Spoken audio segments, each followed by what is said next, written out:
poskytnete priestory obyvateľom, keď len na chodbe? Samozrejme, však je to ideálne miesto na sex. Čiže podľa vás to v pohode dobre priestory na to by bolo referendum?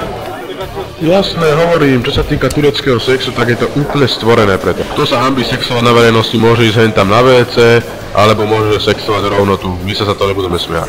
Pán starosta, ja by som chcela ako predsedkyna, keď to referendum má byť, pečiatky okrúhle, aby som mala k dispozícii. Milá pani, tak pozrite sa, všetko je zabezpečené, teraz som to povedal, môžete ísť na to, môžete sa vyzliekať. Opakuj si hubu, more. Ako ste si vy vysvetlili ich písomné stanovisko? Ja som si to nejak nevysvetlil, všetká stolica na mňa prišla zrazu. Však ja som včera normálne domov došiel po pracovej dobe, pekne z obecného úradu, zo svojej práce, zo svojho kresla a taká stračka ma chytila, že som sa... Aké zoznamy ste poskytli? Tak počúvajte ma tu všetci, ja potrebujem, aby voľakto vedel, že ja som dostal stračku, to čo už je toto, za to, že som starosta obce, neznamená, že voľakto musí vedieť, že ja sa voláte poserem a to musí vedieť celá obec, čo? Neodovzdáte im ani tie pečiatky? Nie, neodovzdám tie pečiatky erotických pôlôch, si nechám pre seba. Tie pečiatky si nezaslúžite. Nie, nedám vám ich za žiadnu cenu, aj keby majú opáliť gule. Pán starosta na to nepovedala, ona na to nemá právo. Ne, však už len to by chýbalo, to mi môžu vykonať akurát pri kremácii, keď bude mŕtvý. Ale referendum musí prebehnúť. Škrabu a gule. Nemôže prebehnúť. Bez toho, aby ste im dali pečiatky a zoznamy?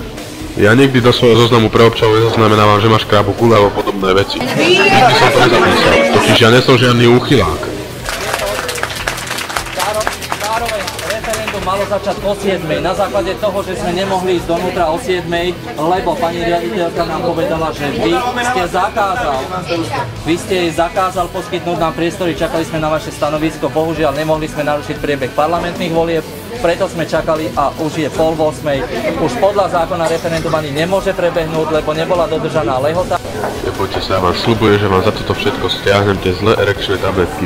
Referendum o údajnej komisii, koľkoľvek spravia poslanci alebo občania, je údajné, lebo ste to nespravili vy. Písomne som obec upozorňoval, že sa po dedine šíria nebezpečné erekčné tabletky.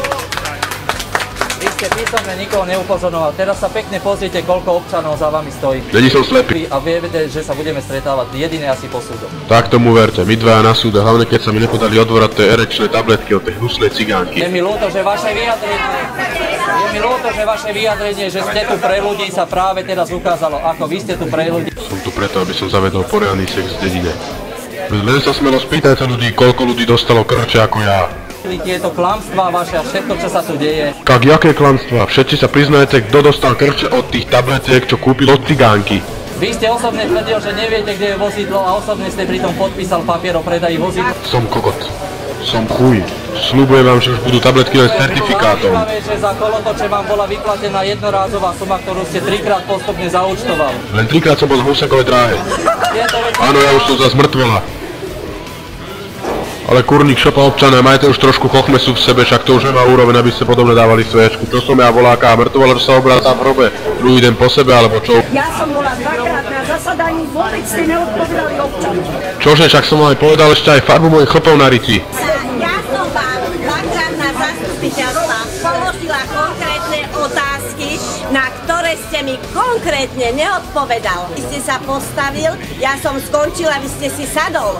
Keď som sa znovu postavila, hojku pán starosta, ja som na vaše otázky nedostala odpoveď. Vôbec ste není za občanov, pán starosta. Ja si nám ešte aj prezradil niečo o svojej orientácii, mladá pani. Len ma serte, tak vám zakopujem všetky kanalizácie a budete strávať pred obecnú. Neviem ako kto, ale snad ste to už pochopili doriť. Teraz som sa pohrozil ja vám, tak som zvedavý, či si nechcete nehať vašu kanalizáciu. Lebo sú tu kamery. A kto to nie je pravda, tak som včera zožral potkana. Dobre, pán starosta, nevyhľadával sa, ale na tom zastupiteľstve ste vôbec úrob neodpovedal. Ešte som vám aj priznal, v ktorú hodinu chodím srad ráno. Jo. Keď vám poviem jedno, keď sa pýtali, že kde je to staré auto, povedali ste neviem a vedeli ste. Druhé zastupiteľstvo ste povedali, kde to bolo. Dneska som mal haváriu.